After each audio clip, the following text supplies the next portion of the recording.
debout et jaloux de ta liberté. Comme un soleil, ton drapeau fier va être un symbole ardent de foi et d'unité. Que tous tes enfants du nord au sud, de l'est à l'ouest soient tout amour, te servir que ce soit leur seul but, pour remplir leur devoir toujours. Chère patrie, terre chérie, tu es notre seul et vrai bonheur, notre joie et notre vie, à toi l'amour et le grand honneur. Si. MSC. C'est quoi? Changeons d'avenir dans la paix. MSC. Changeons d'avenir dans la paix.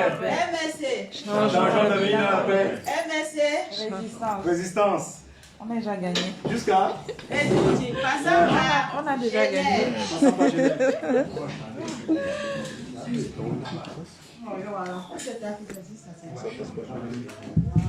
peut-être de nous, je sais pas. Bonsoir, merci d'être tous là. Je peux me mettre debout pour mieux vous voir. Ça m'a fait, ça fait un moment qu'on ne s'est pas vu. Hein. Donc ça fait plaisir de vous voir tous ici présents aujourd'hui. Le Covid est passé par là, on a eu des années difficiles, mais ça repart. Maintenant, on pourra faire des séances en présentiel. J'espère avoir une salle un peu plus grande, mais visiblement, ouais, on espère avoir plus de monde la prochaine fois, mais je pense qu'on est déjà pas mal. Alors, ce soir, on va faire notre première conférence de l'année, première conférence en présentiel. On en a eu d'autres, mais c'est des conférences virtuelles. Et puis, le contexte de notre pays, vous le savez, il s'est aggravé, il s'aggrave de jour en jour, on vit des situations difficiles, on ne sait plus où on en est. Aujourd'hui, quand on regarde les images, on nous parle de la CAN, tout le monde est excité en se disant que voilà, on va avoir la meilleure CAN jamais organisée. A contrario, le contraste, c'est qu'on regarde dans certaines régions, on va voir des enfants qui n'ont pas d'école, on voit des gens qui sont kidnappés tous les jours, on voit des prisons qui se remplissent et qui ne les remplissent pas. On ne peut pas faire la fête dans ces conditions. On ne peut pas croiser les bras et se dire que voilà, tout va bien, tout roule. Nous avons la chance d'être ici à l'extérieur, nous voyons les choses de l'extérieur, mais nous devons aussi ne pas oublier que c'est notre pays. Nous ne devons pas oublier que c'est nos frères et sœurs qui souffrent. Même si ce n'est pas la famille directe, mais un proche ou tout autre est indirectement touché. Donc on ne peut pas rester insensible. Le plus dangereux aujourd'hui, c'est de rester insensible à ce qui se passe. C'est notre pays et c'est nous qui allons le construire. Donc j'exhorte tous ceux qui viennent, j'exhorte tous ceux qui suivent l'actualité au Cameroun, n'allez pas baisser les bras.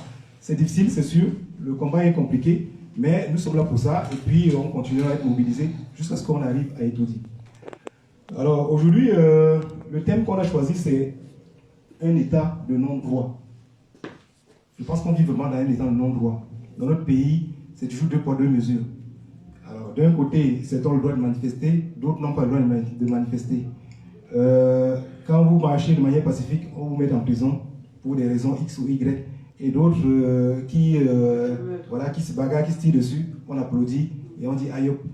Donc, on est vraiment dans un état de droit, de non-droit. Le sujet, à la base, était différent, mais on a dû le remodeler pour vraiment le cadrer par rapport à l'actualité. Voilà, on l'a cadré par rapport à l'actualité.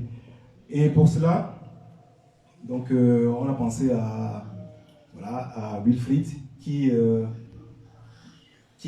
mobilise, qui a l'habitude donc de parler au nom du peuple camerounais, qui se révolte comme il peut avec sa part d'âme. Donc la parole c'est une âme, donc il se révolte comme il est. Il est présent dans les réseaux, dans les médias. Et puis nous avons pensé donc que le faire venir à Genève et puis faire partager son expérience avec nous, ce serait une bonne chose. Voilà pourquoi Wilfried nous a fait honneur de son déplacement. Donc depuis Paris, il est arrivé depuis hier sur Genève et puis il va rester encore juste là demain. Donc on va pouvoir profiter de lui pendant tout ce week-end. Avant de passer la parole, voilà comment on va organiser la soirée. Donc, Wilfried va s'adresser à vous pendant 1 heure. Ensuite, je pense qu'on va souffler 2 minutes. Et puis, on va faire une séance de questions-réponses. Vous allez pouvoir poser des questions. Je vous passerai le micro. Et ensuite, maintenant, on va reprendre la parole pour terminer. Et puis, on aura un moment de partage ensemble, la collection. Voilà. Donc, merci déjà à vous d'être présents. Et puis, on va débuter. Et puis, je vais passer la parole à Wilfried. Merci.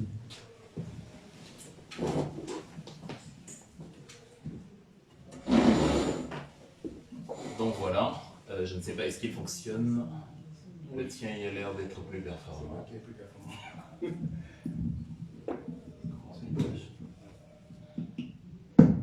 Alors après, je ne sais pas s'il rentre. Bon, tant pis. Je vais procéder comme ça, j'aurais souhaité y avoir les mains libres. On me disait souvent que je parle beaucoup avec les mains, mais il vaut mieux parler avec les mains que de parler avec les canons.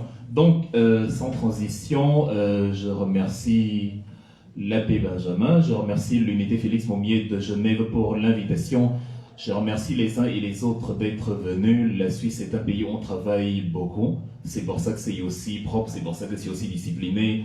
Et ça fait que même le samedi, je crois qu'on est un peu moins libre qu'ailleurs. Le fait que les gens aient quand même réussi à se détacher à 7 heures de la fin de journée, ça montre quand même qu'on continue de croire au fait que quelque chose peut être changé, même par-delà la distance, que les paroles que nous échangeons, les idées que nous partageons, qu'il y ait une possibilité d'exporter ça au pays et une possibilité d'inculquer à nos frères du Cameroun justement la recette, du moins à partir de l'expérience qu'on a, qui va leur permettre de matérialiser le changement dont nous parlons depuis bientôt 3 ans, parce que c'est de ça qu'il s'agit. Et au moment où ça devient vague pour certains, il est important de raviver toujours la flamme pour que les gens comprennent que ce n'était pas de la plaisanterie. Quand on dit changement, je crois que ceux qui vivent en Suisse, ici avec nous, ou ceux qui visitent la Suisse de temps à autre comme moi, ils aimeraient bien, s'il y a bien un pays où on se dit pourquoi notre pays ne ressemble pas à celui-ci, rien que du point de vue de l'organisation politique et de la consultation populaire, c'est la Suisse. Et c'est un pays qui arrive à mieux se gérer que la France voisine, alors que nous avons ici affaire à 4 langues différentes et un système ultra complexe où on est même au-delà de la fédération, on est dans la confédération. Ça veut dire qu'il y a une autonomie des États individuels supérieure même à ce qu'on peut avoir dans un État fédéral conventionnel. Donc c'est une aubaine, c'est un bon concours de circonstances que la première conférence post-Covid, en tout cas même en ce qui me concerne, a lieu dans cet état-ci sur lequel le Cameroun pourrait s'inspirer dans de grandes largeurs. On a développé la sale habitude dans notre pays de ne copier que les inondations, les agressions et les enchaînements de prisonniers qu'on a aux États-Unis et ailleurs, mais on a une grosse maladie, le régime bien entendu, et tous ceux qui pensent comme lui, on a une aversion et une répugnance totale envers le fait de copier aussi les ponts suspendus, les autoroutes, les funiculaires, les métros et tout ce qu'il y a de technologie et d'appareils étatiques fonctionnels ailleurs. Donc voilà, on va parler aujourd'hui du militantisme dans un état de non-droit. Comme l'ami politique Benjamin l'a dit, je l'ai reçu et ensuite on l'a modelé par la suite pour qu'il soit un peu plus concret, pour qu'il soit un peu plus parlant. Parce que s'il y a bien une chose dont nous avons besoin en Afrique, en tout cas au Cameroun aujourd'hui, c'est d'un langage concret. Où on dit au Cameroun, aux Camerounais ce qu'on attend d'eux, où on dit aux Camerounais ce qu'on a à leur proposer, où on décrit aux Camerounais le problème dans lequel ils sont. Parce que nous sommes dans un pays où vous devez convaincre les gens qu'ils ont des problèmes. Les Camerounais, si vous alliez à Yaoundé maintenant, ils sont plutôt heureux. Et la particularité entre guillemets, des gens ignorants, c'est qu'ils sont heureux. Ignorant ne signifie pas manquer d'intelligence. Sinon, quelqu'un comme Martin Luther King aurait été un individu méprisant et ne serait pas entré dans l'histoire. Mais Martin Luther King concluait « That's why ignorant people are always happy ». Voilà pourquoi les ignorants sont toujours heureux. Il ne disait pas que les gens autour de lui ne sont pas intelligents. Il disait qu'on a une communauté dont on prive de ses droits et à qui on fait croire qu'elle a des droits, dont elle ignore qu'elle n'a pas de droits. Ils sont intelligents, ils sont cultivés, ils sont diplômés, tout ce que vous voulez, mais ils ont du mal à se battre pour ce pourquoi ils ont été formés, parce qu'en principe, ils ne réalisent pas encore qu'ils n'ont pas ce que de droit. Et le Cameroun actuellement c'est exactement pareil. Vous avez des gens qui vous disent moi je vis ma vie, il n'y a pas de problème au Cameroun, mais il te dit l'instant d'après, ah ne parle pas des choses là ici, moi j'ai peur, je ne veux pas les problèmes. En fait, il vient lui-même de faire un mea culpa où il dit si je parle de ce sujet qui dérange, je vais me retrouver dans des problèmes, dans des difficultés dont je préfère éviter. L'abcès réside cependant dans le fait que, en principe, il a le droit de parler de ces sujets-là. En principe, en plein bar, à Essos, à Bonamo Sali, il a le droit de dire « je n'aime pas Paul Biya », c'est son droit. C'est ce que la constitution de son pays lui octroie comme liberté individuelle. Mais il ne jouit pas de cette liberté-là, il n'est pas au courant qu'en fait, il est spolié et privé de ses droits. Donc il faut le lui faire comprendre, parce que c'est le même qui après va dire « passe-moi une bière, là, dis donc, laisse-moi tes histoires de politique, là ». Donc c'est ça, en principe, un peuple ignorant. Ils peuvent être pétrés d'intelligence, et d'ailleurs, vous constatez, quand vous regardez les informations, les débats, vous constatez que ceux qui imbécilisent davantage la jeunesse au Cameroun, ce sont ceux qui ont poussé l'instruction académique au plus haut niveau. Ce sont des docteurs, ce sont des agrégés, ce sont ces gens-là qui vont vous dire il n'y a pas de problème si un militaire loge une balle dans le corps d'une fillette parce qu'en principe, ils auraient dû obtempérer. Mais les mêmes ne veulent pas admettre l'idée selon laquelle il n'y a pas de problème si les anglophones assassinent des militaires parce qu'en fait, le régime aurait dû dialoguer avec dès le début. On aboutit donc à un dialogue pervers qui conduit au désossement de la société. Et si ça continue, si nous qui, sans être aussi intelligents que eux, ne sommes pas ignorants parce que nous on sait qu'il y a des problèmes, on sait que le droit n'existe pas. Donc si nous ne parlons pas de ces sujets dont nous avons conscience, le pays finira par se disloquer parce que la gouvernance par l'arrogance, comme le fait le régime, entraîne forcément la violence et la violence entraîne et l'ingérence étrangère et justement la séparation parce qu'on aboutit au point de désespérance où il n'y a plus d'espoir de retour. Donc voilà, le militantisme alors, qu'est-ce que c'est ? Le militantisme dans un état de non-droit, je viens de présenter l'état de non-droit qu'est le Cameroun, maintenant voyons ce qu'est le militantisme. En fait, c'est plus ou moins ce que nous sommes en train de faire. C'est juste un engagement citoyen pour obtenir quelque chose. On va définir les termes simplement. L'intelligence réside dans la capacité à rendre palpable ce qu'on a compris. Il faut que les autres comprennent aussi. C'est pour ça que nous devons réformer la façon de procéder en Afrique francophone en rendant les éléments concrets, les éléments qu'on définit, les éléments qu'on explique aux gens. Dans le militantisme, c'est simplement ça. Si je trouve qu'il n'y a pas de métro à Genève, je peux commencer à réclamer à la mairie de Genève un métro. Je peux demander au Conseil fédéral pourquoi il n'y a pas de transport souterrain à Genève.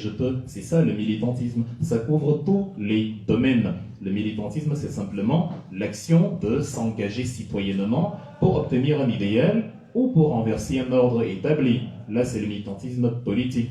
Donc, il peut prendre toutes les formes que vous voulez. Là, j'ai pris un exemple de militantisme citoyen, social, si vous voulez.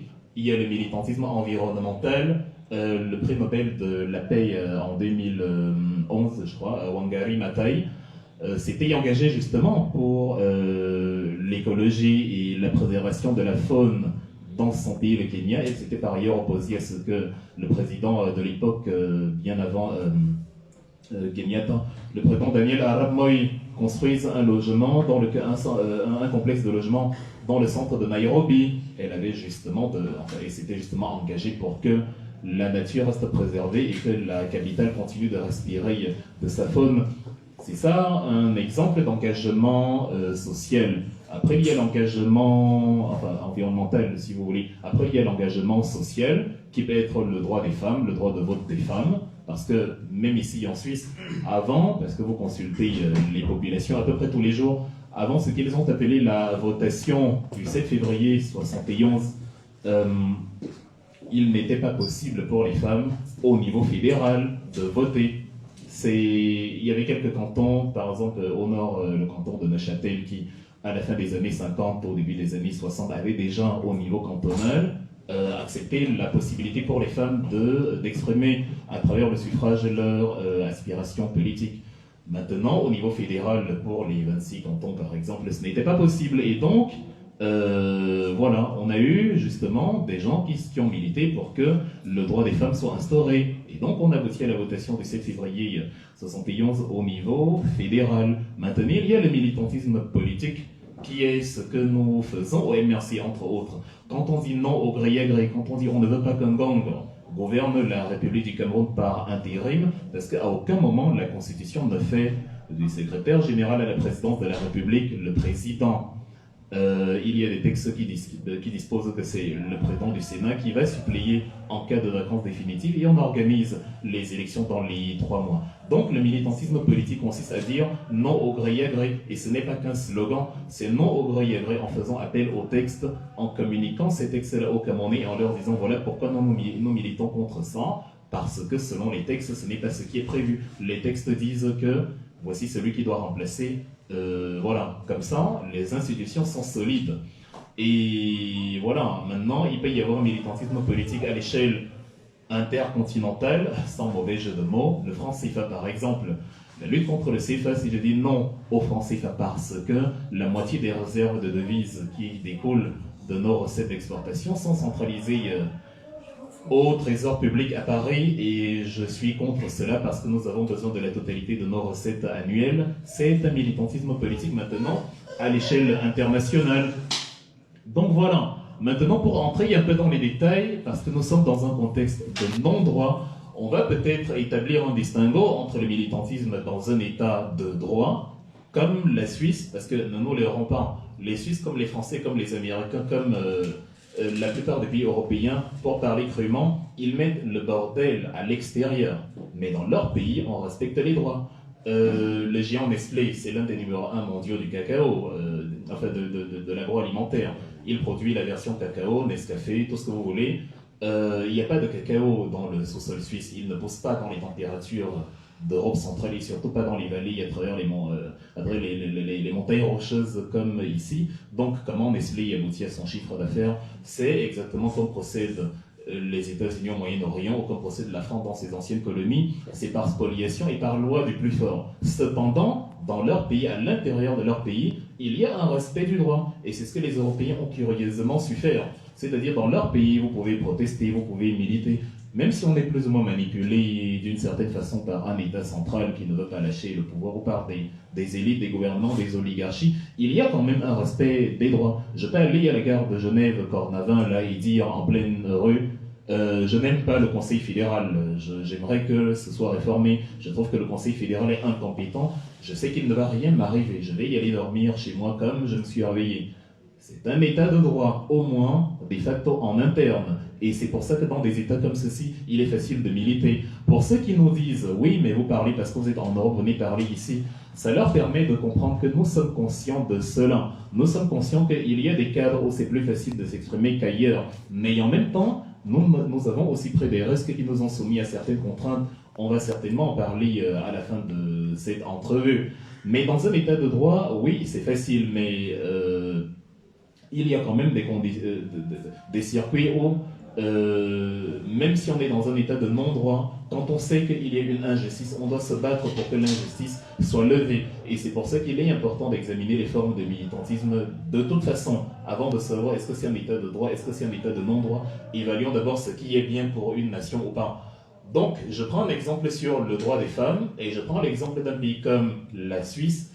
À un moment donné, nous avons eu, comme en France avec la Révolution française et la déclaration de la femme, des droits de la femme et de la citoyenne de 1791 de Madame Olympe de Gouges, on a eu ici en Suisse Madame Marie-Gog Pouchoulin, qui estimait justement dans les années avant la votation du 7 février 71 qu'il n'est pas normal que dans un État comme la Confédération helvétique qui se dit État de droit, les femmes ne puissent pas avoir au Conseil fédéral la possibilité de s'exprimer. Elle avait rejoint une sorte de ligue qu'on appelait la Ligue internationale pour la paix et la liberté, qui avait été mise en place par son mari, mais elle en a fait, c'est-à-dire elle a profité justement de l'espace politique que ça lui donnait pour épouser un discours qui cadrait mieux au problème de l'heure, à savoir l'impossibilité pour les femmes de s'exprimer au suffrage au niveau fédéral. Donc, elle a créé dans la foulée, en 68, ce qu'on appelait l'Association internationale des femmes. J'en parle parce qu'elle est née à Genève, dont c'est une citoyenne de la ville. Elle est née en 1826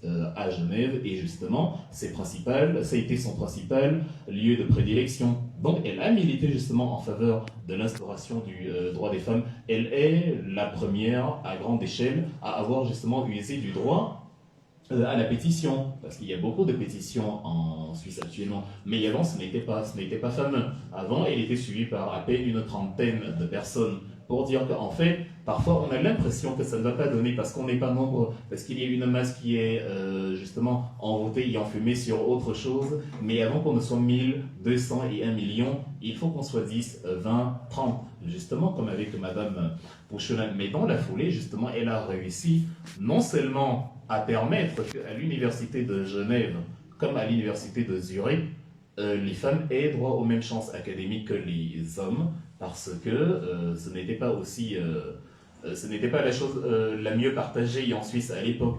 C'est dans les années en 1868 qu'à Zurich, la plus grande ville du pays, on a eu pour la première fois la possibilité pour les femmes d'avoir accès à l'université et d'avoir un cursus universitaire qui donnait les mêmes chances qu'aux hommes. Et après, elle s'est attaquée justement à Genève, dans ce qu'on appelait à l'époque l'Académie de Genève, qui est aujourd'hui l'Université de Genève. Ces exemples sont très bien, non seulement parce que c'est quelqu'un qui est né dans la ville de Genève et parce qu'on est en Suisse, mais parce que c'est aussi une femme.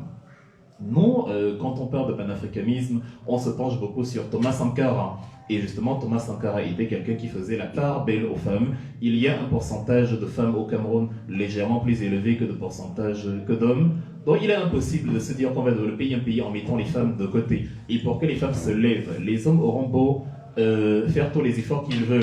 Ils n'arriveront jamais à convaincre les femmes si ils ne prennent pas d'exemple des femmes, que ce soit au Cameroun ou ailleurs, qui justement ont milité dans un contexte où ce n'était pas gagné d'avance, ou si d'autres femmes justement se lèvent et fassent cela. Et pour que les femmes se lèvent, il faut justement qu'elles aient des modèles. S'il n'y a pas de modèles locaux, il y a des modèles extérieurs, et justement l'histoire de ces modèles-là inspire justement les femmes locales à devenir elles-mêmes des modèles pour les générations futures. Donc là, on a une femme qui justement a abouti à cela, mais c'était dans un contexte d'état de droit. Comme je dis, on parle encore du militantisme dans un état de droit. C'était plus ou moins facile, mais en même temps, ça ne l'était pas, parce que beaucoup de personnes, même au Cameroun, ont la possibilité de changer 2-3 petites choses et ne le font pas, alors qu'elles ne risquent rien.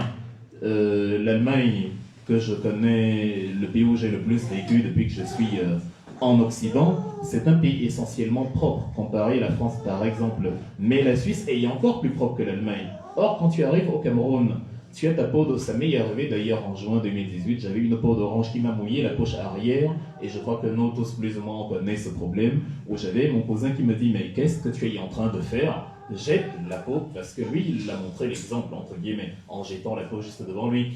Il était question que je fasse la même chose. Vous voyez, c'est une forme de militantisme. Il n'y a pas de punition derrière. Il ne va rien t'arriver si tu jettes dans une poubelle. Tu as constaté un problème, tu peux y remédier. Il n'y a pas de risque, mais tu ne le fais pas. C'est donc pour dire, on doit déjà éduquer les Camerounais à militer en faveur du bon sens, même dans les domaines, justement dans les domaines où ils ne risquent rien. L'accusation que nos compatriotes nous donnent souvent au pays, elle est très souvent de l'ordre, oui, là-bas vous pouvez parler, ici sinon on parle, on va nous faire quelque chose. Et là je leur dis, bon, on avait aussi des contextes où on ne va rien te faire peut-être si tu parles, oui, mais si tu jettes les ordures dans la poubelle, personne ne va t'en vouloir. Aucun policier ne viendra te chercher et te traduire au tribunal militaire. Donc, il faut déjà avoir la culture de militer dans les domaines simples comme ça avant de prétendre militer dans les domaines difficiles. Nous, on milite n'importe où. Pour ma part, j'étais au Cameroun pendant la campagne. Actuellement, on est en Suisse. En fait, quand tu constates une injustice, il faut militer de toute façon. Quand tu constates que quelque chose ne va pas, il faut se battre pour que ça aille. Sinon, c'est être complice du marasme. Et pour ceux qui croient protéger leur vie ou leur sécurité, tu ne peux rien au fait que ton fils va peut-être te dire, lui, il rejoint la résistance.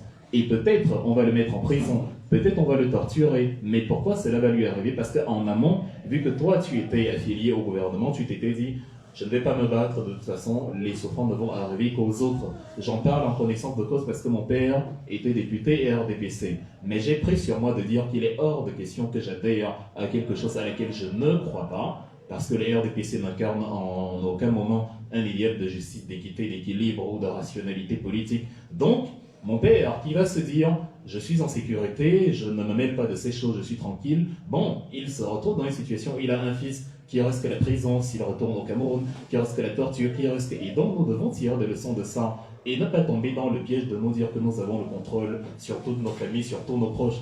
quand on ne veut pas se battre contre l'injustice parce qu'on pense que ça va pas nous arriver, il est possible que ça arrive à nos proches qui, lui, à l'un de nos proches qui, lui, a un idéal de justice différent du nôtre. Donc, le fait de prendre l'exemple de Madame Marie-Georges Pouchelin, qui justement a milité pour le droit des femmes, là où elle ne risquait pas forcément la torture, ne doit pas servir aux Camerounais de se dire oui, mais tu prends l'exemple de quelqu'un dans un pays où il y a plus ou moins le respect de la dignité humaine, ça n'a pas toujours été le cas. En Grande-Bretagne, Madame Emmeline Pankhurst a été énormément torturée parce que justement elle militait aussi pour le droit des femmes au suffrage et elles avaient créé ce qu'on appelait les suffragettes dans le cadre de l'association la WSPO, la Women's Social and Political Union.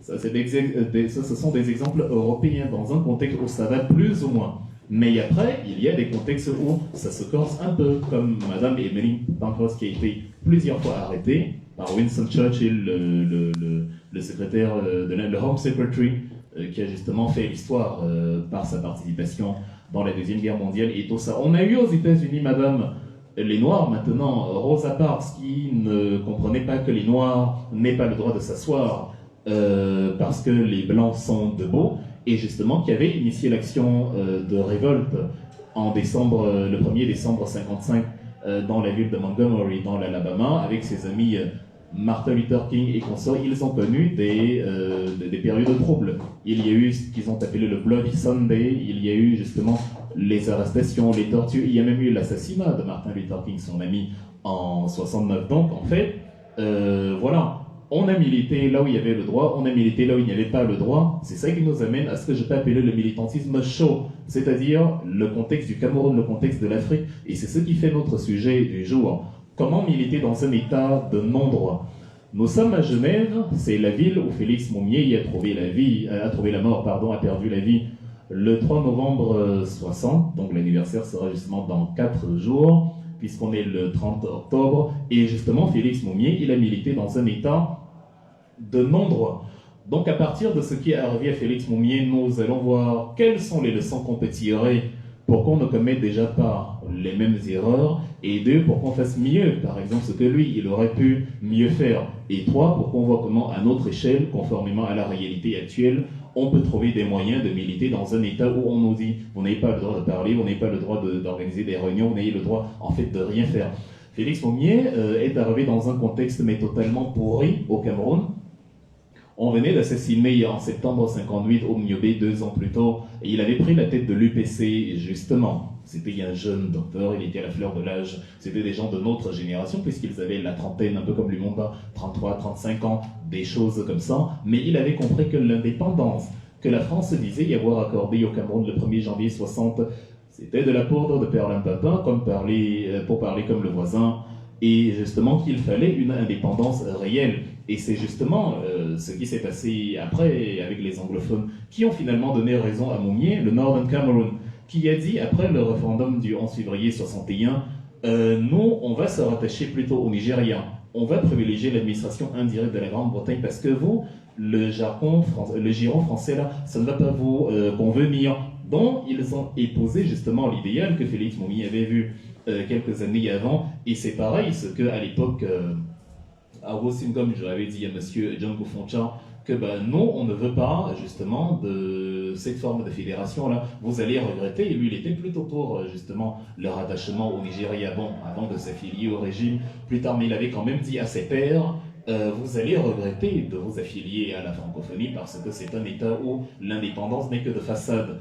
Bon, Félix Moumié a vu la même chose en 60, et il a compris que c'est ça qui avait conduit au massacre de mai 1955, c'est ça qui avait conduit à l'assassinat de Robin Omiobé, c'est ça qui avait conduit à la traque dont il était victime, et justement, il avait dit, moi je vais militer, je vais lutter pour un Cameroun où on est réellement indépendant, ou du moins où on a une réelle autonomie interne en attendant qu'on se détache réellement du giron français. Et donc, c'est ça qui lui cause la mort en 60. Mais voilà, la mort aussi vient entre autres du fait que dans cet état de non-droit, il y avait des accointances avec la métropole occidentale, en l'occurrence la France. Tout ça pour dire que même actuellement, pendant que nous sommes en train de lutter contre le régime barbare du Cameroun, on doit considérer que comme on est dans un état de non-droit, les affinités que ce régime a avec la métropole, avec la France, voire même avec la Suisse, joue en notre défaveur. Vous avez vu comment, parce qu'il a de l'argent, et c'est l'argent du contribuable, Paul Biya, il séjourne en Suisse, il n'a pas de problème. On le laisse 1-2 semaines, la police justement est payée pour défendre soi-disant l'hôtel, mais en fait non, les Suisses tiennent à leur tranquillité, les Suisses tiennent à la paix. Genève, c'est voilà, on manifeste à la place des nations, on parle politique, il n'y a pas de scène de guérilla urbaine, mais il y a un peuple qui proteste contre la venue d'un président et la Confédération helvétique mobilise quand même sa police pour le protéger. C'est un peu pareil ce qui s'est passé avec la France et Félix Moumié, où il s'est retrouvé à devoir combattre non seulement le Cameroun, mais aussi la ruse de la métropole, parce que c'est William Bechtel, un Français qu'on va envoyer, qui va prendre une fille de joie, appelons ça comme ça, qui va piéger Félix Moumié et lui mettre du thallium dans la tasse qu'il avait à boire. Ça nous permet déjà de voir, entre autres, qu'on doit se méfier des beaux sourires dans un contexte comme celui-ci, parce que, surtout pour nous les hommes, ça a très souvent été utilisé pour nous zapater. Donc, aussi drôle que cela soit, ça fait quand même partie des mécanismes de répression et d'anéantissement d'une action de militantisme quand on veut changer un État barbare où rien ne va. Et c'est pour ça que je disais que ces États-ci ont beau être des États de droit. Quand on y est, nous devons quand même les intégrer dans nos calculs quand on veut lutter contre le non-droit au Cameroun, parce que autant ils promeuvent le droit chez eux, autant pour leurs intérêts, et ils s'en foutent par ailleurs, c'est de bonne guerre pour eux, c'est pas à eux d'instaurer la justice chez nous à notre place. Pour leurs intérêts, justement, ils s'arrangent à alimenter le non-droit au Cameroun et ailleurs en Afrique, que ça leur est utile. C'est entre autres la problématique du franc CFA. Donc, c'est ce que Félix Moumié a vécu à l'époque, et je faisais cette petite parenthèse parce que ça nous permet de lui rendre hommage, vu que nous sommes à Genève, et ça nous permet justement d'établir le parallèle avec le contexte actuel dans notre pays. On est en octobre, et le mois d'octobre au Cameroun a été terrible. On a assassiné une jeune fille de 5 ans, en lui logeant une balle dans le crâne, en braquant l'arme dans l'intérieur d'un véhicule. On a enchaîné monsieur Maurice Wifo dans son lit d'hôpital parce qu'on estime qu'à 68 ans, étant malade, vous avez assez d'énergie pour semer les militaires à la course, dont on doit vous enchaîner. Il n'était pas menotté, il était enchaîné. Les Noirs se plaignent de l'esclavage dans lequel les Européens les ont mis pendant 400 ans, et les Noirs s'arrangent à s'enchaîner eux-mêmes, alors que le blanc, l'occidental, le colon, si vous voulez, l'esclavagiste, leur a retiré les chaînes. Comment voulez-vous, à un moment donné, que l'extérieur nous respecte? Comment on peut sereinement dire no to racism? Comment on peut sereinement dire qu'on milite pour, justement, l'arrêt des discriminations comme celle qui est arrivée à George Floyd l'année dernière, où il a perdu la vie? Quand nous-mêmes on s'enchaîne, que va penser un Américain, un policier américain blanc, quand il va voir cette vidéo sur Facebook? Parce que Facebook, c'est visible pour tout le monde et ça appartient comme par hasard à un Américain, Zuckerberg. Donc la prochaine fois que un policier blanc va contrôler, je sais pas, notre frère Richard Bonin aux États-Unis, peut-être qu'il va tirer sur Richard Bonin pour rien, parce qu'il va se dire: ah, tu es d'origine camerounaise, je vois. So, moi j'ai vu dans une vidéo dans ton pays que vous vous enchaînez mutuellement, donc à partir de l'instant où vous voyez vous-même comme des animaux, comment je vais vous respecter, moi? C'est exactement ce que nous avons actuellement. Et le mois d'octobre nous a apporté encore la confirmation de ce qu'on savait déjà. C'est un état de non-droit, le Cameroun. C'est un état carnassier. Un état où, en plus d'avoir tué un enfant de 5 ans, alors qu'il y avait 1000 possibilités de procéder autrement, on pouvait faire la prise justement de l'enregistrement de la plaque d'immatriculation, on pouvait immobiliser le véhicule en tirant sur les roues, on pouvait opérer un tir de sommation en tirant en l'air, on pouvait alerter les unités qui sont de l'autre côté pour appréhender le véhicule quand il passerait au prochain contrôle. Mais non, on a choisi de tuer sur un être humain qui ne demandait qu'à vivre, qui n'avait même pas encore commencé à vivre et qui se trouvait à l'intérieur, parce qu'on est dans un état de non-droit. Et comme on est dans un état de non-droit, il n'a pas suffi de tuer quelqu'un. On a justement éduqué le Camerounais à accepter l'injustice quand elle est faite par un camp. Moi, et d'ailleurs notre président national le sait très bien, nous avons de grosses engueulades, je peux vous le dire ici, sur certaines divergences d'opinion, où on va se parler au téléphone et monsieur le président, non, je me dis qu'on aurait dû faire ceci, on me dit non Wilfried, ce n'est pas comme ça que ça fonctionne, et ainsi de suite, parce que c'est ça l'idéal de justice, c'est ça la recherche de la vérité. On ne combat pas que l'extérieur, on essaye aussi d'améliorer ce qu'on a en interne. C'est ce que le régime Biya n'a pas compris. Ça veut dire que chez eux, ils vont, et je l'ai dit d'ailleurs dans un article que j'ai rédigé il y a 2 jours, où je disais, si je dis Paul Biya est un idiot, un voyou, une saleté, fin de citation, les biéistes vont se plaindre et me dire « tu ne respectes pas les personnes âgées ». Mais paradoxalement, les mêmes biéistes cautionnent qu'on ait enchaîné un homme de 68 ans sur son lit d'hôpital, et les mêmes vont te dire « oui, aux États-Unis, on enchaîne aussi ». Bah oui, aux États-Unis, on insulte aussi le président. Megan Rapinoe, la footballeuse américaine qui a gagné la Coupe du Monde en France en 2019, elle a refusé d'être reçue par Donald Trump parce qu'elle s'oppose à ses idées. Il ne se gêne pas du tout d'appeler le président est un trop-duc, le président est une... Voilà, c'est-à-dire, voilà, et il ne reste pas la condamnation au tribunal militaire parce que c'est leur liberté. Mais voilà des gens au Cameroun qui vont te dire que ça leur fait mal quand tu insultes verbalement, mais eux, ça ne les dérange pas quand ils torturent physiquement et moralement un homme qui est plus ou moins de la tranche d'âge que Biya. Ça veut dire qu'eux, ils ne luttent pas pour la justice, ils sont mentalement pervertis et à aucun moment ils ne sont habités par l'envie de respecter les droits humains ou quelque chose comme ça. Ils sont dans un état de nombre où ils te disent « le meurtre c'est mal si c'est toi qui me tues, mais c'est bien si c'est moi qui te tue ». C'est comme ça qu'ils opèrent. C'est pour ça que si vous voyez quelqu'un dont il va insulter Biya, et en donnant même des raisons en disant « Biya est un malfrat », vu qu'il prend 25 millions de francs CFA pour une chambre au 6e étage à Genève, alors que c'est l'argent qui devait peut-être construire, lever les populations de Kékem ont manifesté hier parce que Ganon Jemessi leur avait promis un tronçon routier, si je me rappelle bien, quelque part dans la zone. C'était il y a 3 ans.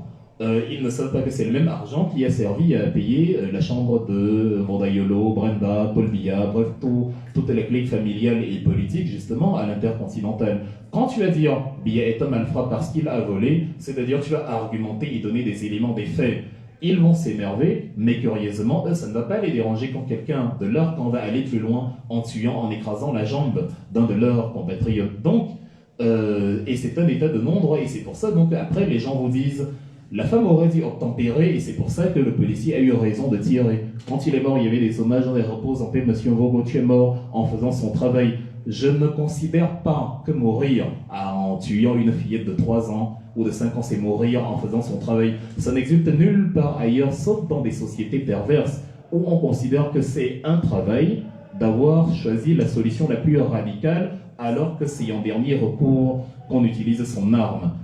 Nous avons beau prendre les exemples les plus pourris sur les pays occidentaux, mais je me souviens, j'ai regardé il y a quelques mois le documentaire sur la manif du 1er décembre 2018, l'une des plus fortes des Gilets jaunes, où ils ont carrément pris l'arc de triomphe, où ils ont menacé d'aller renverser l'Élysée, ils ont brisé des barricades, ils avaient même tapé la voiture d'Emmanuel Macron lors d'un déplacement au Puy-en-Velin.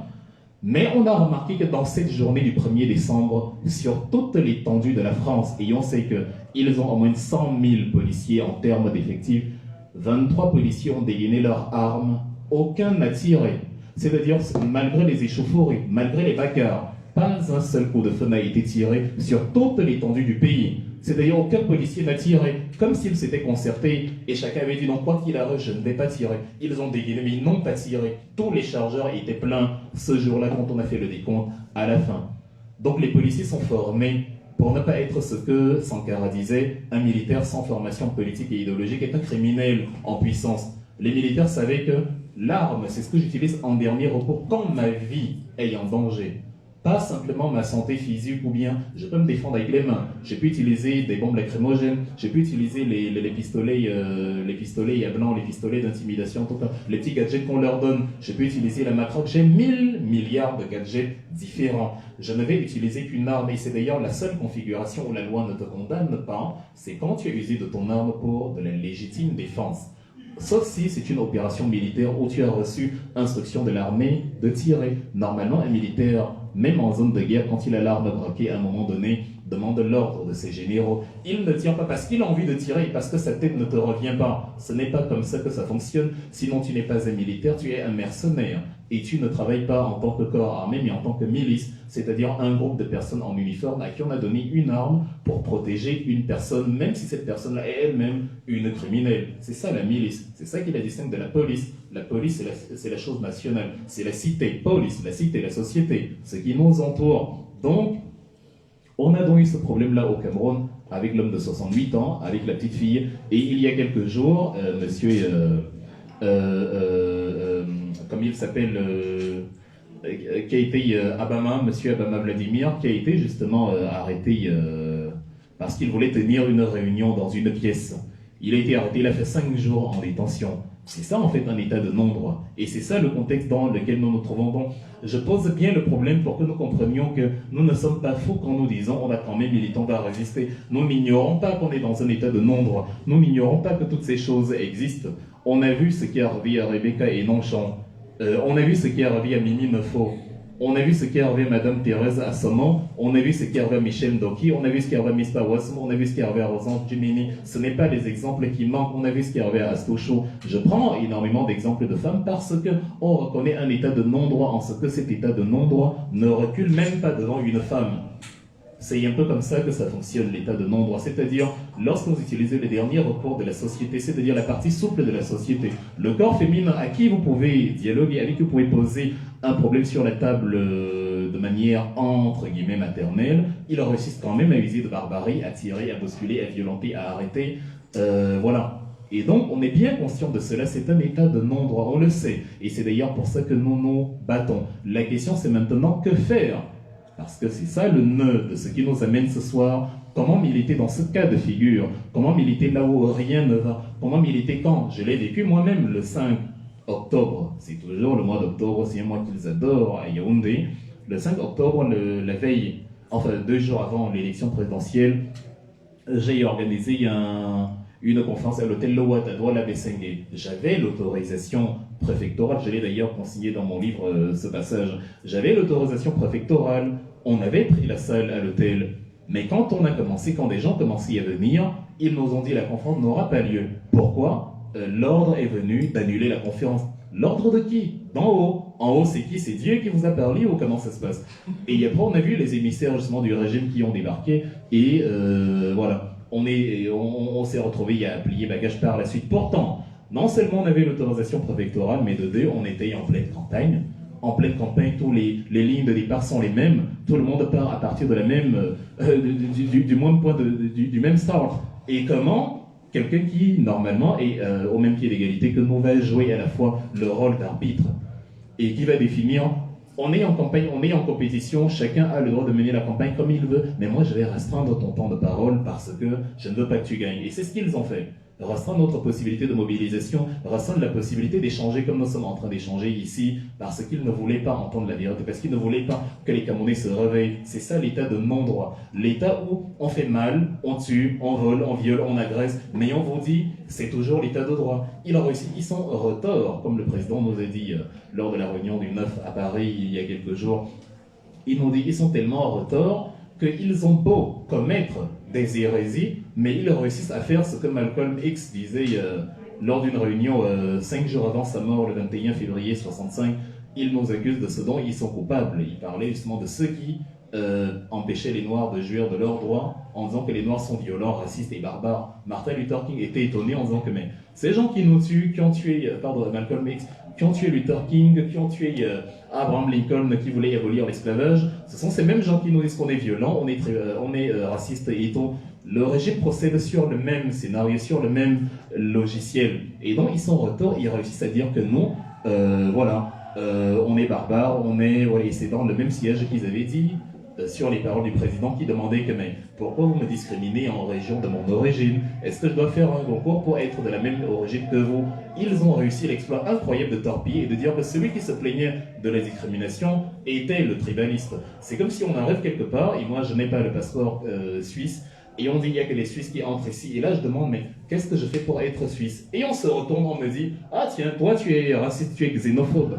Ben non, justement, on m'a barré la voie, et là je suis en train de demander mais c'est quoi alors le secret? Il faut faire un concours pour vous ressembler, pour passer, parce qu'apparemment, si je ne suis pas suivi, je ne vais pas passer. Et c'est comme ça qu'ils ont procédé. Ils ont assassiné Samuel Ouazizi. Jusqu'à présent, la famille n'a pas retrouvé le corps. Ce sont des assassins, des criminels, des barbares. Mais ils vous disent que si vous obtenez le pays, vous, les gens du MRC, ce sera le chaos total. En fait, le Cameroun actuellement, tout va bien dans le meilleur des mondes. C'est-à-dire, c'est pas déjà le chaos. C'est bien, tout le monde vit bien, au Nozo, il y a les cours, il n'y a pas de problème. Ils ne vont pas avec des gilets pare-balles, ils ne vont pas, le ministre n'a pas failli se faire assassiner il y a quelques jours, les balles ne crépitent pas là-bas, il n'y a rien de tout ça. Donc c'est nous qui allons apporter le chaos. Or, c'est eux qui apportent le chaos. C'est donc ce qui a poussé les anglophones à faire la première chose qu'il faut faire, en fait, qu'on peut faire dans un état de non-droit. Ce n'est pas la voie du MRC, mais c'est l'un des scénarios que les gens, les humains, utilisent dans les contextes de barbarie. C'est-à-dire la voie violente, ceux qui prennent les armes. L'un des moyens de défense, c'est ce que les anglophones, en tout cas ceux que nous appelons aujourd'hui ambazoniens, ont utilisé, c'est-à-dire la réponse à la force par la force. Et ils ont pris les armes, ils se sont mis à bagarrer, parce que eux, ils ont été formés à l'éducation anglo-saxonne de ce que le président américain, le troisième président américain, Thomas Jefferson, président de 1808 à 1809, disait « When injustice becomes law, resistance is a duty ». Lorsque l'injustice devient une règle, une loi, la résistance est un must, c'est un devoir. Vous êtes obligé de résister, vous n'avez pas le choix. C'est ce que Frantz Fanon a repris plus tard dans Les damnés de la Terre en 62. Chaque génération doit, entre guillemets, entre parenthèses, dans une relative opacité, c'est-à-dire sans embrouille, ça doit être clair, il doit y avoir un rideau, c'est soit ça, soit c'est pas, il n'y a rien derrière. Découvrir sa mission, la remplir ou la trahir. Les anglophones se sont dit, ils sont violents envers nous, nous allons riposter de manière violente envers eux, d'où la guerre anglophone. C'est leur voie là-bas, leur voie de résistance dans un état de non-droit. Ils sont allés en 2016, ils ont voulu manifester pour justement l'assouplissement des règles concernant les corporations d'avocats, d'enseignants, concernant la langue, les documents de l'ORADA qui émanent de la France et qui ne parlent pas au système anglo-saxon. Ils ont dit, on ne veut pas ça. Mais comme le pouvoir de Yaoundé est un pouvoir colonial, qui va assimiler les anglophones et créer, même si on vous dit que beaucoup de gens sont actuellement éduqués au système binaire, linguistique et tout, ce n'est pas comme ça que ça fonctionne. Le pouvoir de Yaoundé veut enfermer tout le monde dans le giron central, même quand il dit décentralisation et tout. Bien au contraire, la décentralisation ne s'est jamais aussi mal portée qu'au Cameroun. Actuellement, ils veulent donc tout garder. On a vu ce qui est arrivé avec Lingué Malapa, le maire de Douala 5e, qui voulait justement... à cause du Covid, stopper les cours en maternelle à un moment donné, le sous-préfet est venu, il a dit non, hors de question, ça n'aura pas lieu. En fait, déjà au niveau, dans le microcosme local, on ne vous permet pas l'autonomie, alors imaginez ce qu'ils ont appelé conseillers régionaux et qui sont parlés par les gouverneurs de région.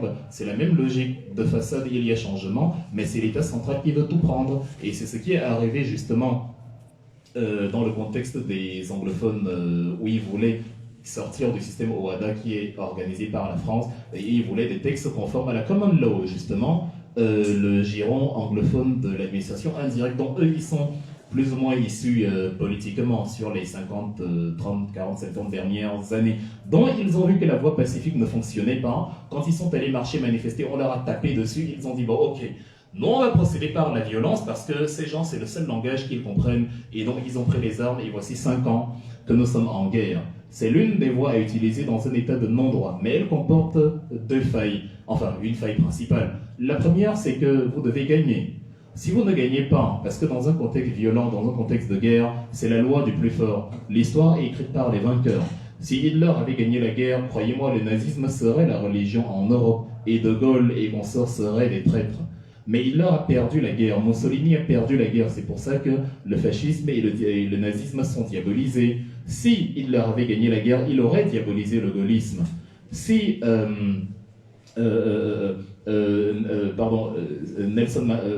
Thomas Sankara, par exemple, avait perdu sa révolution en 83 au Burkina Faso, on l'aurait traité de terroriste, on l'aurait plus ou moins arrêté. C'est d'ailleurs ce qui lui est arrivé sous Saïe Zerbo, ou sous Jean-Baptiste Ouedraogo, en démissionnant de son poste au secrétariat d'État. Il dit « Malheur à ceux qui bâillonnent le peuple à la télévision, ça lui a valu une belle incarcération. » Mais après, comme la révolution a fonctionné, il est devenu le président. Si la révolution avait raté à Cuba, Fidel Castro aurait été considéré par les Cubains comme un traître.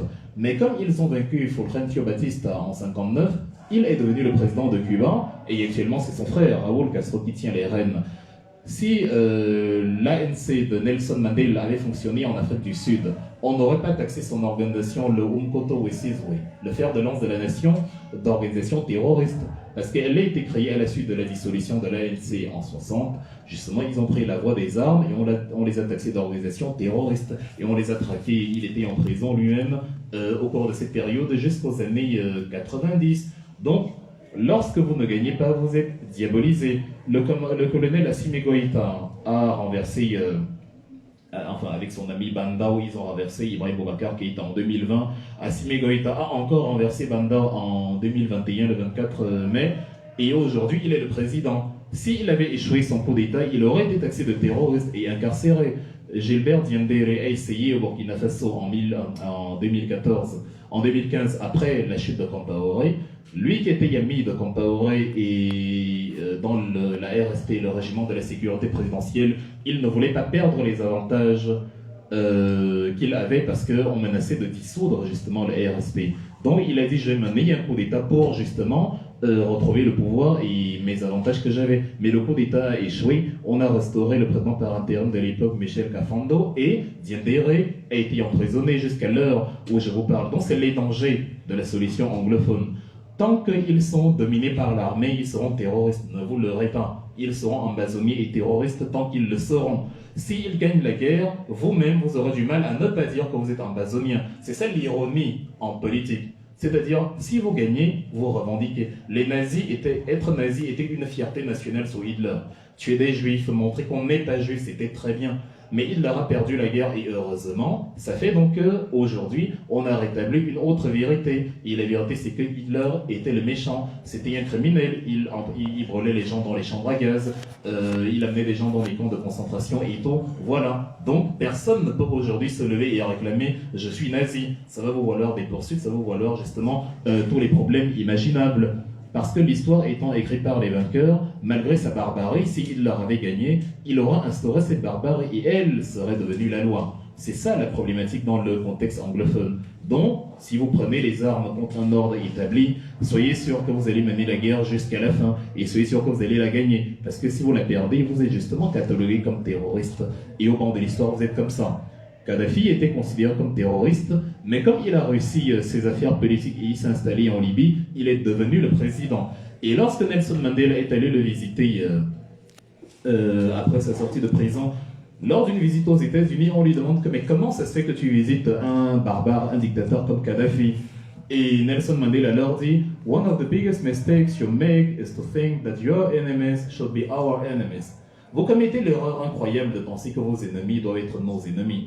Kadhafi a instauré sa vérité, il a gagné, il est maintenant le président de la Libye. Maintenant, après on a renversé Kadhafi, bon, il y a une autre vérité qui est arrivée, Kadhafi est devenu le méchant, aux yeux, par exemple, de l'Occident. Il est le méchant, c'était un dictateur, c'était un barbare. Mais vous vous rappelez que le même Kadhafi était reçu au Champ de Mars à Paris, sous Sarkozy, et a même installé sa temple. Tout allait bien. Il a financé, même si Sarkozy ne veut pas le reconnaître, ses finances au-delà, justement, de ce qui est prévu. Parce que la France prévoit une dotation personnelle de 7 500 € par personne pour la campagne. On ne peut pas te donner plus que ça, sinon ça devient de l'argent illicite.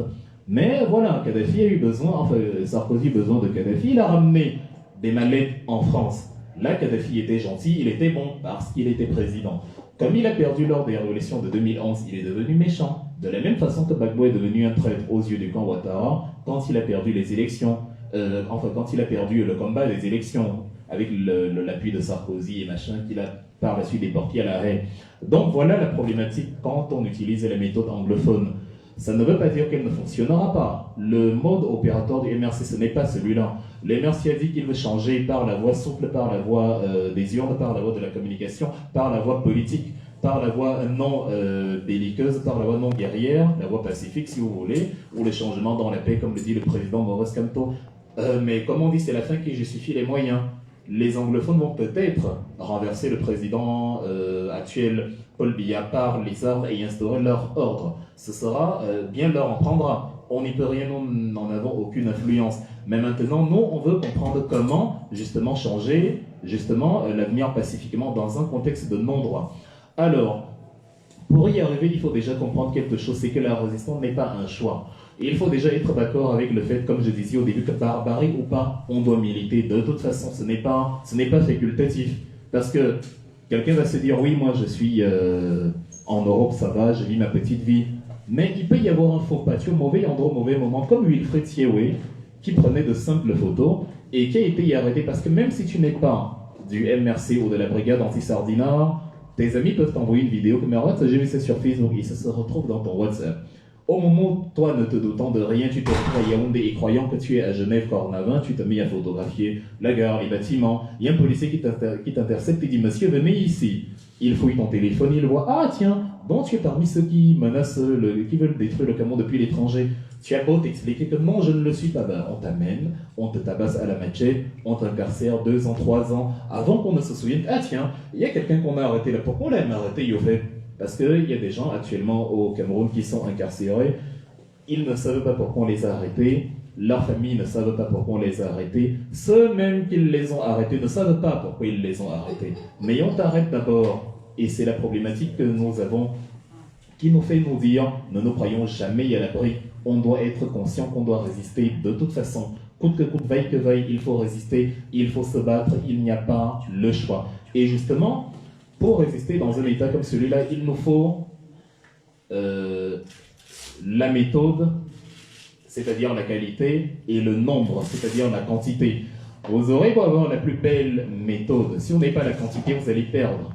Dans les états de non-droit, c'est la masse qui renverse un régime. C'est le peuple, c'est l'émulation populaire qui fait que le régime finisse par tomber. Donc, la véritable question, comment militer dans un état de non-droit, c'est comment rallier le plus de monde à notre cause.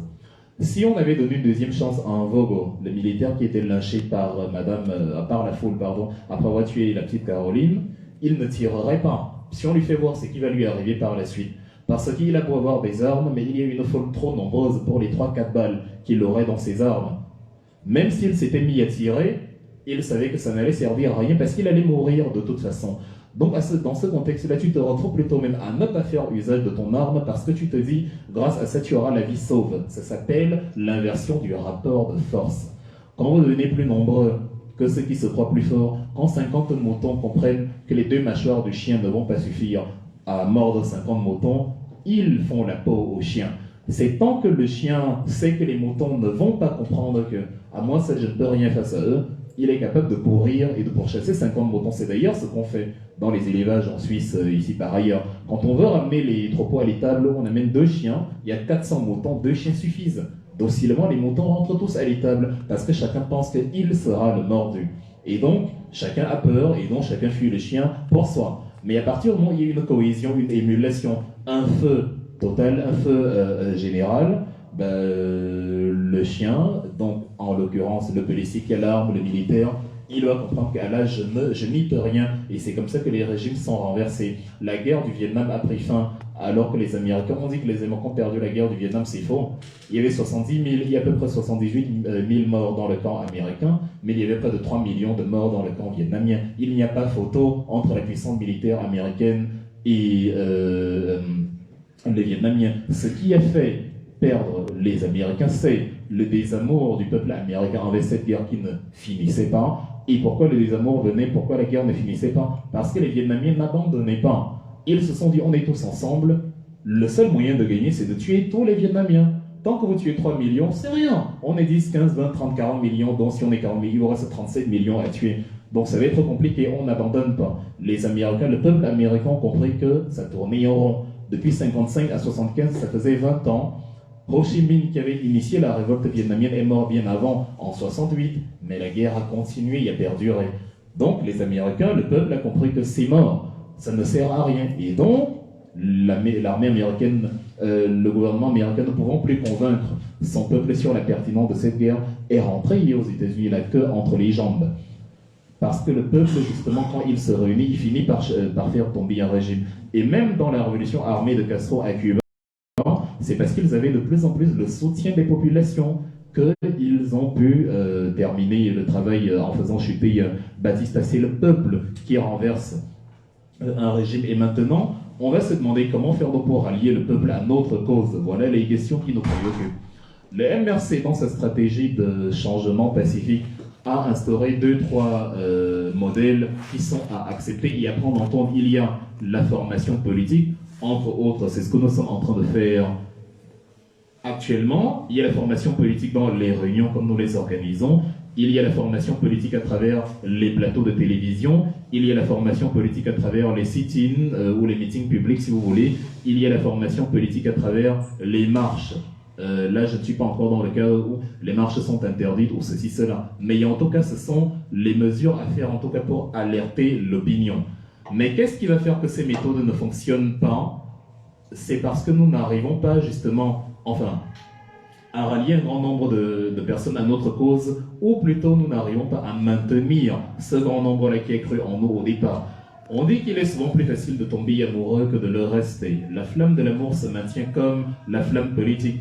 Il ne faut jamais se mettre dans la tête que je suis le MRC, je suis voilà, le parti numéro 1, les Camerounais même, et basta, je n'ai plus rien à faire. Non, l'amour, il peut partir. L'amour des Camerounais, le soutien des Camerounais envers le MRC, il peut s'effriter. Si le MRC ne continue pas de répondre à leurs aspirations, comme il l'a répondu, comme il a éveillé justement les aspirations en début et pendant la campagne 2018. Ce qui fait que pour changer justement l'avenir dans la paix, pour renverser le régime Biya, on doit procéder par ce qu'on appelle un travail intérieur. Comment la politique est un jeu de drague. Comment draguer le peuple? C'est en montrant au peuple qu'on est meilleur que Paul Biya et sa bande.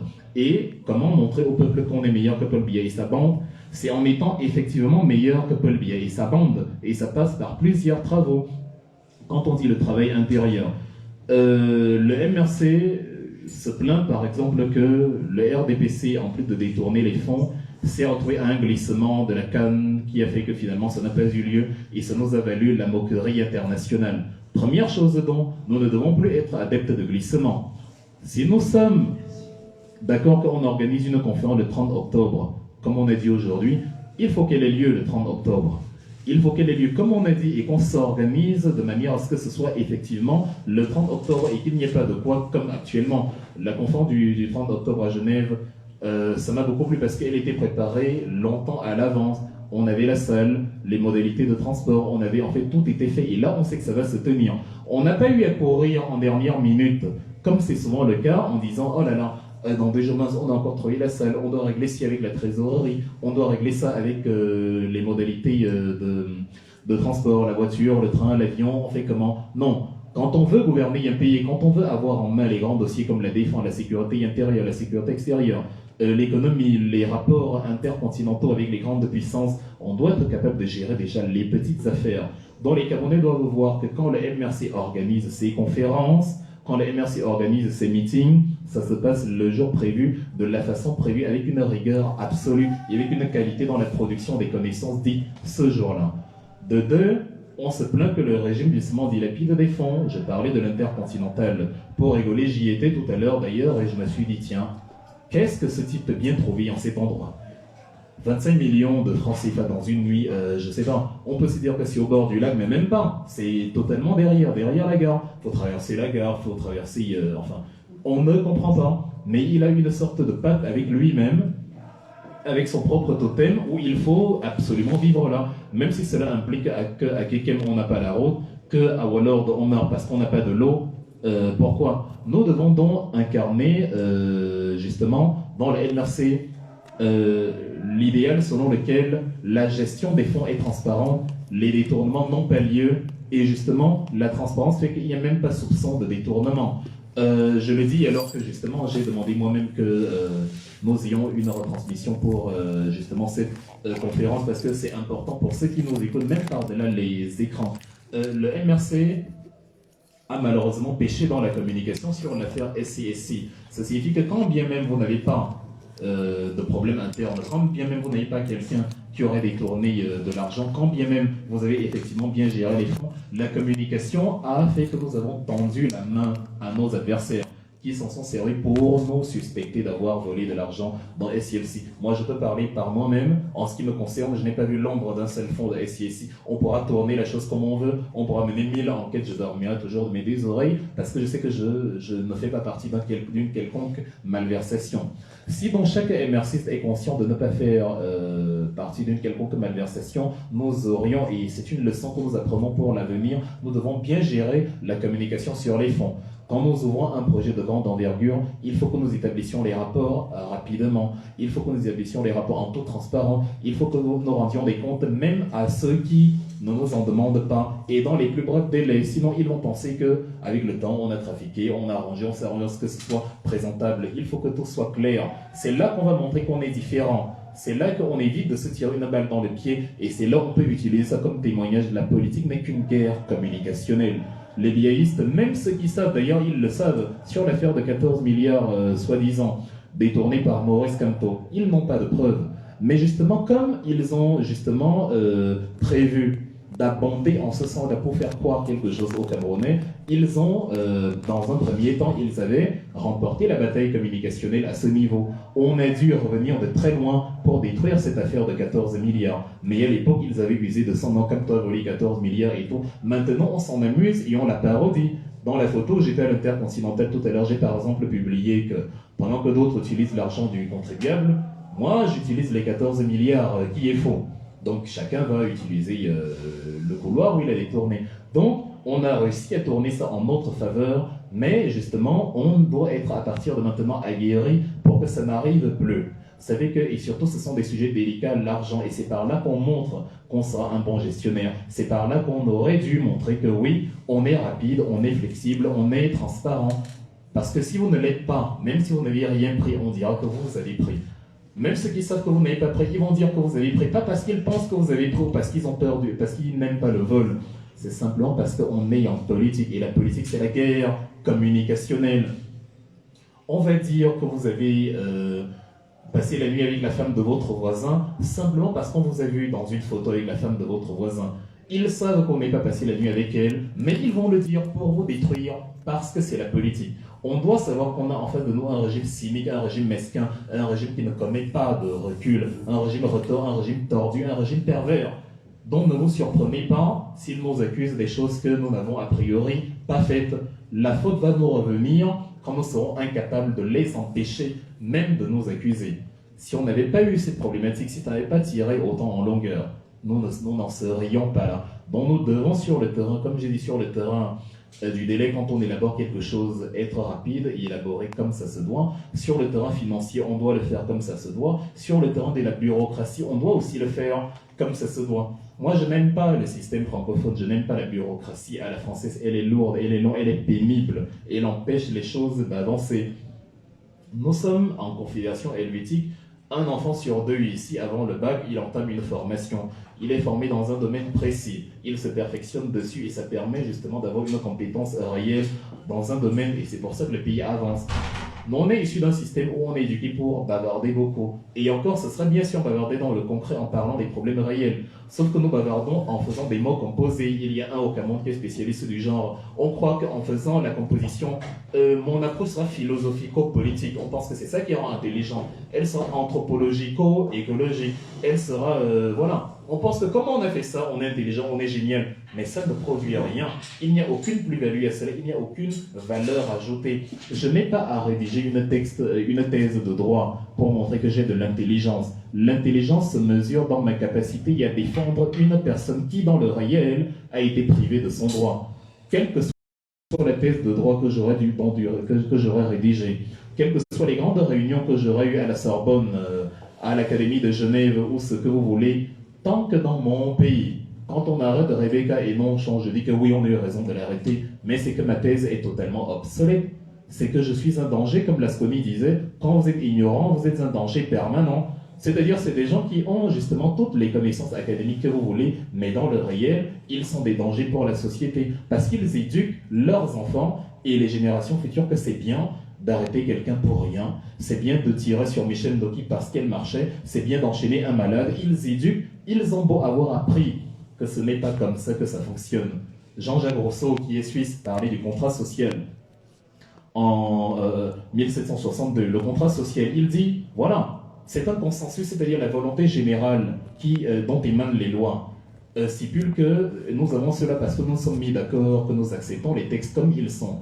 Mais aucun Camerounais n'a accepté un texte qui dit qu'on doit tirer sur une personne qui marche. C'est pour ça que ce n'est pas dans notre loi, ce ne résulte pas de la volonté générale, ce n'est pas notre contrat social.